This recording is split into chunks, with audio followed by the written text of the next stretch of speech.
Welcome back today. We're diving into Genesis chapter 3, a pivotal moment in the Bible that explores themes of temptation, free will, and the consequences of our choices.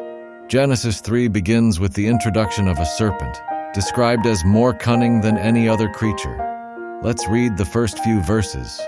Now the serpent was more cunning than any beast of the field which the Lord God had made. Genesis 3:1.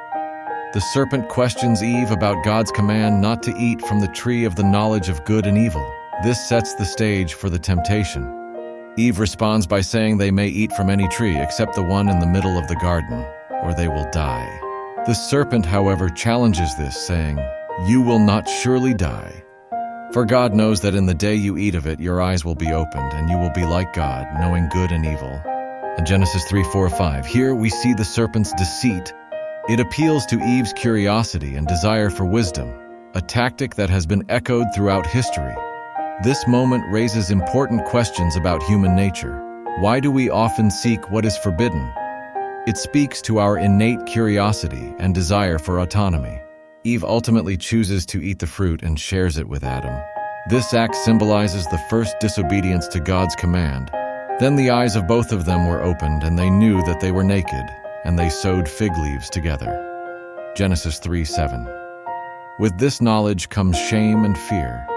They attempt to hide from God, illustrating the impact of their choice. When God seeks Adam and Eve, they hide. This encounter is significant as it shows God's desire for relationship, even after their disobedience. Where are you? Genesis 3:9. This question emphasizes God's longing for connection. Despite humanity's failure, God confronts them about their actions. Adam blames Eve, and Eve blames the serpent.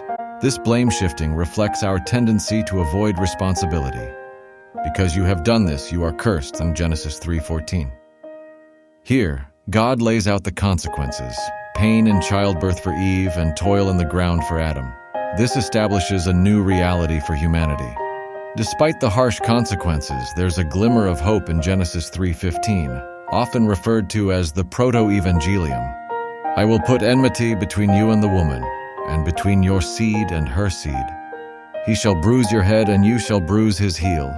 This verse is interpreted by many as the first promise of redemption, foreshadowing the coming of Christ. So what can we learn from Genesis chapter 3? It teaches us about the complexities of human choice, the nature of temptation, and the hope for redemption. There's always a path back to grace. Thanks for watching. If you found this exploration of Genesis 3 insightful, please like, subscribe, and share your thoughts in the comments below. What does this chapter mean to you? Until next time, keep exploring and questioning.